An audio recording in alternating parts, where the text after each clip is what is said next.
Hi friends, welcome to DSN TET ట్రాపీ revision classes.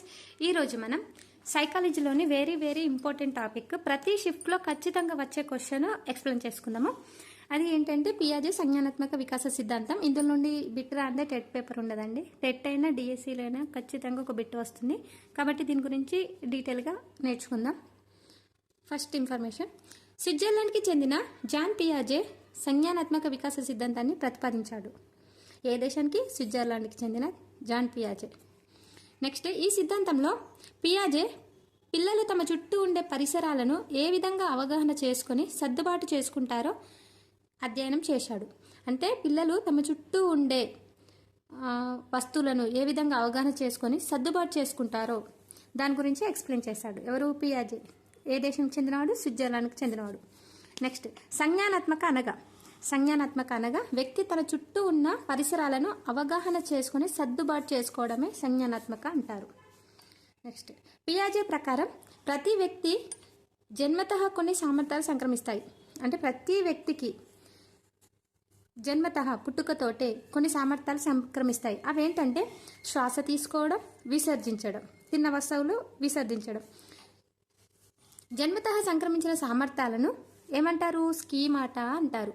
దీన్నే స్థూల ప్రణాళికగా పేర్కొన్నారు. జన్మతః సంక్రమించిన సామర్థ్యాలను ఏమంటారు? స్కీమాటా అంటారు. స్కీమాటాలో కాలంతో పాటు మార్పులు జరిగి జన్మతః సంక్రమించిన సామర్థ్యాలు వృద్ధి చెందుతాయి. అలా అభివృద్ధి చెందిన సామర్థ్యాలను ఏమంటారు? ఆపరేషన్స్, ప్రచాలకాలు అని అంటారు. నెక్స్ట్, స్కీమాటాలో కాలంతో పాటు మార్పు చెందుతుంది. రెండు రకాలు. ఒకటి వ్యవస్థీకరణ, నెక్స్ట్ అనుకూలనీయత. వ్యవస్థీకరణ అంటే ఏంటో చూద్దాం. వ్యక్తి తన చుట్టూ ఉండే భౌతిక ప్రపంచాన్ని తనకు తానుగా అవగాహన చేసుకోవడాన్ని వ్యవస్థీకరణ అంటారు. అంటే వ్యక్తి తన చుట్టూ ఉండే భౌతిక ప్రపంచాన్ని తనకు తానుగా అవగాహన చేసుకోవడం, దాన్ని ఏమంటారు? వ్యవస్థీకరణ అంటారు. ఇంకొకటి అనుకూలనీయత. దీనికి మళ్ళీ 2 టైప్స్ ఉంటాయి. అనుకూలనీయత అంటే ఏంటో చూద్దాం. వ్యక్తి తన చుట్టూ ఉండే పరిసరాలను సర్దుబాటు చేసుకోవడానికి ప్రయత్నించడాన్ని అనుకూలనీయత అంటారు. ఇప్పుడు మన ఎగ్జామ్లో ఏ విధంగా అడిగారంటే, వ్యక్తి తన చుట్టూ ఉండే పరిసరాలను సర్దుబాటు చేసుకోవడాన్ని ఏమంటారు? అనుకూలనీయతన, వ్యవస్థీకరణ, సాంశీకరణమా, అనుగుణ్యమా? ఈ విధంగా ఆప్షన్స్ ఇచ్చారు. ఇక్కడ చూడండి, వ్యక్తి తన చుట్టూ ఉండే పరిసరాలను సర్దుబాటు చేసుకోవడాన్ని అనుకూలనీయత అంటారు. అనుకూలనీయత మళ్ళీ 2 రకాలు. ఒకటి సాంశీకరణం, ఇంకొకటి అనుగుణ్యత.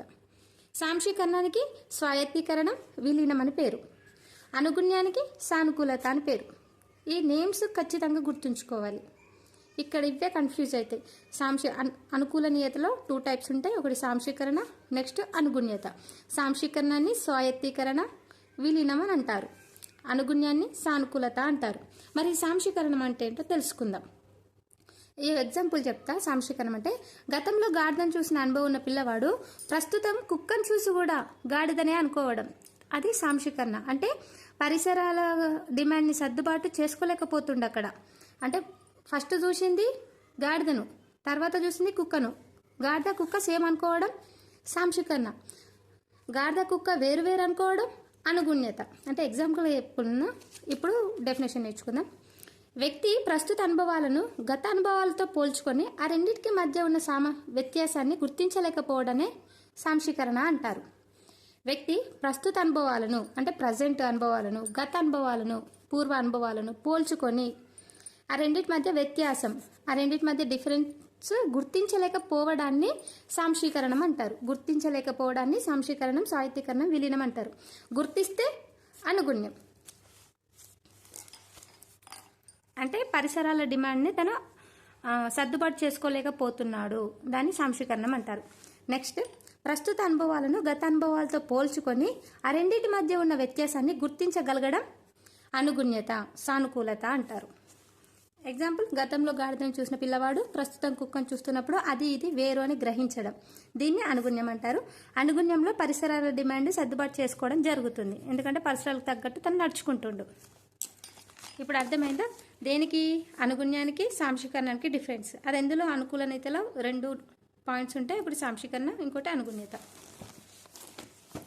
నెక్స్ట్, సిద్ధాంతం. పియాజే సిద్ధాంతం 4 దశల్లో వివరించాడు. అందులో ఫస్ట్ది ఇంద్రియ చాలక దశ. ఈ ఇంద్రియ చాలక దశనే సంవేదన చాలక దశ అని కూడా అంటారు. ఇది జననం నుండి 2 సంవత్సరాలు. నెక్స్ట్ ఇది పూర్వ ప్రచాలక దశ. ఇది 2 నుండి 7 సంవత్సరాలు.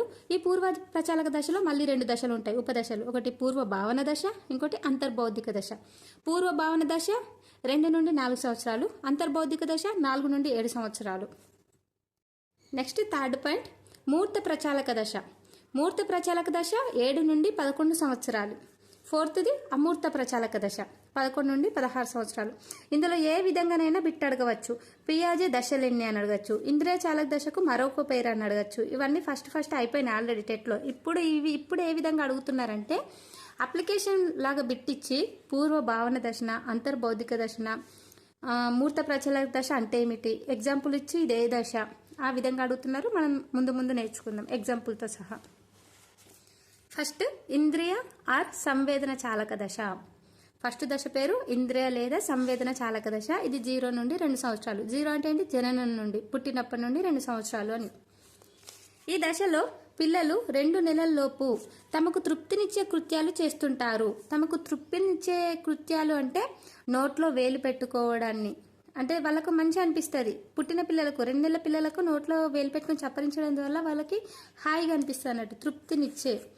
ఈ దశలో పిల్లలు 2 నెలల లోపు తమకు తృప్తినిచ్చే కృత్యాలు చేస్తుంటారు. ఎగ్జాంపుల్ నోట్లో వేలు పెట్టుకోవడం, ఇదే దశ, ఇంద్రియ సంవేదన చాల దశ. నెక్స్ట్ 4 నెలల నాటికి తమ తల్లిని గుర్తిస్తారు. 4 నెలల నాటికి తమ తల్లిని గుర్తిస్తారు. 4 నుండి 8 నెలల మధ్య పిల్లల దృష్టి తమ శరీరం నుండి ఇతర వస్తువుల వైపుకు మల్లుతుంది. ఇక్కడ చూడండి, ఎన్ని నెలలకు తన తల్లిని గుర్తిస్తారు, 4 నెలలకి తన తల్లిని గుర్తిస్తారు. 4 నుండి 8 నెలల మధ్య పిల్లల దృష్టి తమ శరీరం నుండి ఇతర వస్తువుల వైపు మల్లుతుంది. ఓకే. నెక్స్ట్ 8 నుండి 12 నెలల మధ్య పిల్లలు ఉద్దేశపూర్వకంగానే లక్ష్యం వైపు ప్రయాణిస్తారు. ఎప్పుడు 8 నుండి 12 నెలల మధ్య అంటే ఉద్దేశపూర్వకంగా లక్ష్యం వైపు అంటే వాళ్ళు ఆడుకునే వస్తువుల వైపు లేకుంటే తినే వస్తువుల వైపు, లక్ష్యం వైపు ప్రయాణిస్తారు. 8 నుండి 12 నెలల మధ్య వస్తు స్థిరత్వ భావన ఏర్పడుతుంది. ఇక్కడ ఇంపార్టెంట్ క్వశ్చన్, ఇది ఎక్స్పెక్టెడ్ బిట్, టెట్లో ఖచ్చితంగా రావచ్చు. వస్తు స్థిరత్వ భావన ఎప్పుడు స్టార్ట్ అవుతుంది పిల్లల్లో? 8 నుండి 12 నెలల మధ్య స్టార్ట్ అవుతుంది. వస్తు స్థిరత్వ భావన అంటే ఏమిటి అంటే వస్తువు తనకు కనిపించకుండా ఎక్కడో ఉంది అని అనుకోవడం, అంటే వస్తువు ఉన్న ప్లేస్ తనకు అర్థమై ఉండడం. వస్తువు తన కళ్ళకి కనిపించకపోయినా ఈ ప్లేస్లో ఉంటుంది అని అనుకోవడాన్ని వస్తు స్థిరత్వ భావన అంటారు. ఓకేనా? అదే నెలలో ఏర్పడుతుంది, 8 నుండి 12 నెలల్లో ఏర్పడుతుంది. నెక్స్ట్ 12 నుండి 18 నెలల మధ్య పిల్లలు వివిధ రకాల శబ్దాలు విని ఆనందిస్తారు. 12 నెలల నుండి 18 నెలల మధ్య పిల్లలు వివిధ శబ్దాలు విని ఆనందిస్తారు, అంటే శబ్దాల మధ్య డిఫరెన్స్ గుర్తించి వాళ్ళు ఆనందిస్తారు అన్నట్టు. నెక్స్ట్ 12 నుండి 18 నెలల మధ్యనే మళ్ళీ వస్తువుల లక్షణాలను తెలుసుకోవడానికి యత్నదోష పద్ధతిని పాటిస్తారు. యత్నదోష పద్ధతి అని అంటే యత్నాల దోషాల ద్వారా వాళ్ళు మంచి నేర్చుకుంటారు అన్నట్టు, ప్రయత్నాలు చేస్తూ ఉంటారు. నెక్స్ట్ 18 నుండి 24 నెలల మధ్య వస్తువు లక్షణాలను తెలుసుకోవడానికి అంతర్దృష్టిని పాటిస్తారు, అంతర్దృష్టి పద్ధతిని పాటిస్తారు. 18 నుండి 24 నెలల మధ్య వస్తువుల లక్షణాలను తెలుసుకోవడానికి అంతర్దృష్టి పద్ధతిని పాటిస్తారు. ఓకే. యత్నదోష పద్ధతినేమో 12 నుండి 18 నెలల మధ్య, 18 నుండి 24 నెలల మధ్య అంతర్దృష్టి పద్ధతిని ఉపయోగిస్తారు. ఇది వెరీ వెరీ ఇంపార్టెంట్, గుర్తుంచుకోండి. ఇది మన టెక్స్ట్ బుక్లో ఉన్న క్వశ్చన్. నెక్స్ట్ సెకండ్ దశ పూర్వ ప్రచాలక దశ. ఇది వెరీ వెరీ ఇంపార్టెంట్ దశ, ఎందుకంటే ఇలా సబ్ దశలు కూడా ఉంటాయి, ఉపదశలు. పూర్వ ప్రచాలక దశ 2 నుండి 7 సంవత్సరాలు. ఇందులో పూర్వ భావన దశ 2 నుండి 4 సంవత్సరాలు, అంతర్బౌద్ధిక దశ 4 నుండి 7 సంవత్సరాలు. ఓకే. ఇప్పుడు పూర్వ ప్రచాలక దశలో ఫస్ట్ దశ పూర్వ భావన దశ. ఈ పూర్వ భావన దశలో పిల్లలు పరిసరాలతో సర్దుబాటు చేసుకోవడంలో 2 లోపాలు ఉంటాయి. ఆ లోపాలు ఏంటో తెలుసుకుందాం.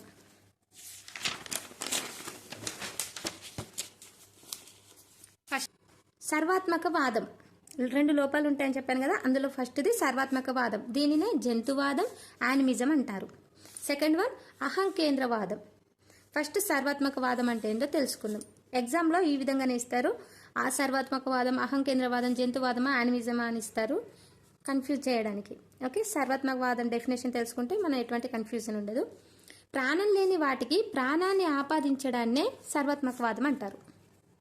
అంటే ప్రాణం లేని వాటికి, ఇప్పుడు సూర్యుడు, చంద్రుడు, ఆట వస్తువులు, బొమ్మలు, ఇప్పుడు బొమ్మ తుపాకీ ఉంది, నిజంగానే గన్ అనుకొని వాళ్ళు ఇట్లా ట్యూషన్ కాలుస్తారు. ఆ విధంగా చెక్క గుర్రం ఉంది, దాని మీద ఎక్కి ఊగుతారు, రియల్ గుర్రం అని ఫీల్. ప్రాణం లేని వాటికి ప్రాణాన్ని ఆపాదించి ఆడుకుంటారు. దీన్నే సర్వాత్మకవాదం అంటారు. నెక్స్ట్, సర్వాత్మకవాదంలో భాగంగా పిల్లలు ఊహాత్మక క్రీడలు ఆడతారు. ఈ ఊహాత్మక క్రీడలు ఆడదాన్ని ఏమంటారంటే మేక్ బిలీవ్ ప్లే అంటారు. మేక్ బిలీవ్ ప్లే అని ఆడతారు. సర్వాత్మకవాదంలో భాగంగా పిల్లలు ఊహాత్మక క్రీడలు ఆడతారు. దీన్నే మేక్ బిలీవ్ ప్లే అని అంటారు. సర్వాత్మకవాదానికి ఎగ్జాంపుల్ కర్ర తుపాకీని ఉపయోగించడం, చెక్క గుర్రంగా చేసి ఉపయోగించడం, చెక్కను గుర్రంగా చేసి ఉపయోగించడం. నెక్స్ట్, అహంకేంద్రవాదం అంటే తెలుసుకుందాం. ఈ ప్రపంచం మొత్తం నా చుట్టూనే కేంద్రీకరించబడి ఉంది అని భావించుకోవడాన్ని అహంకేంద్రవాదం అంటారు.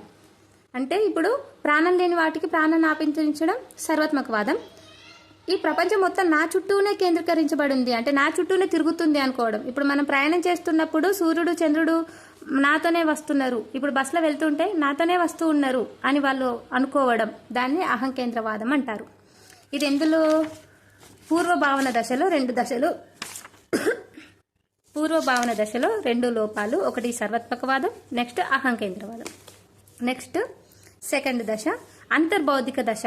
అంటే పూర్వ ప్రచాలక దశలో ఫస్ట్ పూర్వభావన దశ, సెకండ్ అంతర్బౌద్ధిక దశ కదా. అంతర్బౌద్ధిక దశ అంటే ఏంటో తెలుసుకుందాం. ఈ దశలో పిల్లలు పరిసరాలతో సర్దుబాటు చేసుకోవడంలో 3 లోపాలు ఉంటాయి.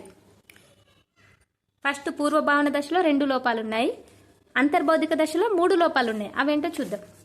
ఫస్ట్ వన్ పూర్వ క్రమయుత పదిలపరుచుకునే భావన లేదా కన్జర్వేషన్ లోపం.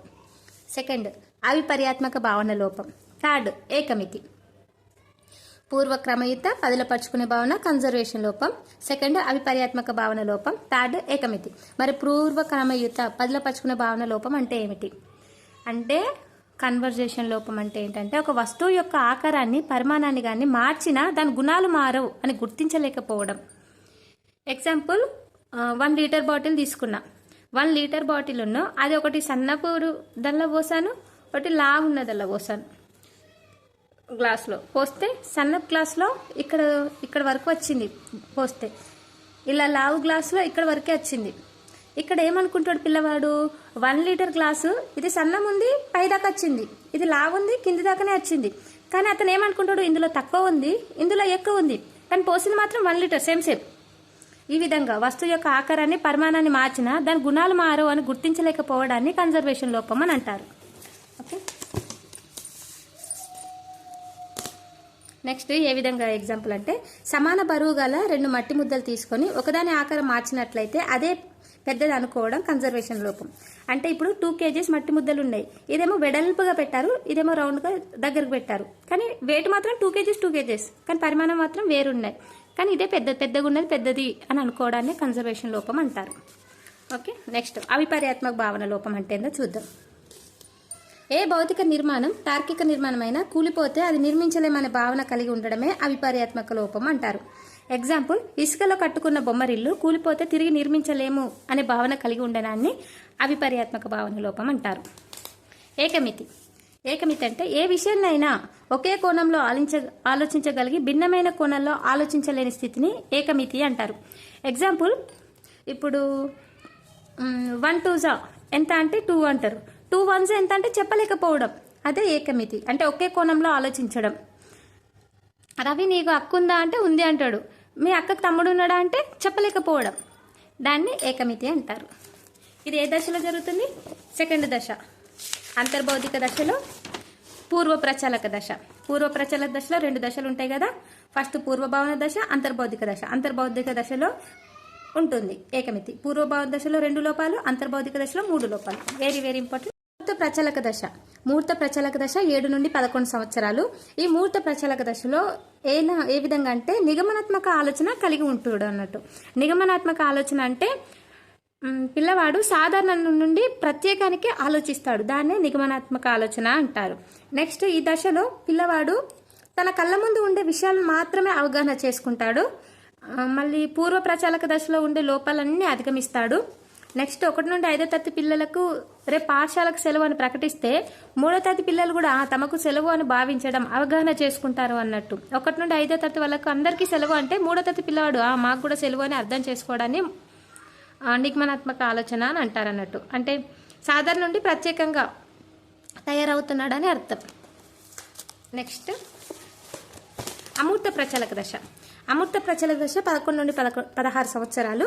ఈ దశలో తమ కళ్ళ ముందు లేని విషయాలను కూడా అవగాహన చేసుకోగలుగుతాడు. ఇంతకుముందు మూర్త ప్రచల దశలో తన కళ్ళ ముందు ఉండే వాటినే అవగాహన చేసుకుంటాడు. అమూర్త దశలో ఇందులోనే ఉంది. అమూర్తం అంటే కళ్ళకు కనబడని కూడా అవగాహన చేసుకోగలుగుతాడు. ఒక సమస్య పరిష్కరించడానికి పలు కోణాల్లో ఆలోచించగలుగుతాడు. దీన్నే అమూర్త ప్రచలక దశ అంటారు. నెక్స్ట్ తమకు ఇంటికి వెళ్లే దారులు పలు విధానాలు, అంటే ఒకటే దారి కాకుండా ఎలా వెళ్తే షార్ట్ కట్ ఉంటుంది, 2-3 దారులు తెలిసి ఉంటాయి తనకి. నెక్స్ట్ ఇంతకుముందు ఏకమితిలో 1 2 2 అని చెప్పగలుగుతాడు. 2 1 1 2 1 ఎంత అని అడిగితే చెప్పలేకపోవడం. ఇందులో 2 + 2 అంటే 4 అని చెప్పడం, 2 × 2 అంటే 4 అని చెప్పడం, 2² అంటే 4 చెప్పడం, 4కి పలు విధాలుగా ఏ విధంగా రాయాలంటే చెప్పగలడం. అంటే అమూర్త ఆలోచనలు కూడా వస్తాయి అన్నట్టు. ఏ దశలో? అమూర్త ప్రచాలక దశలో.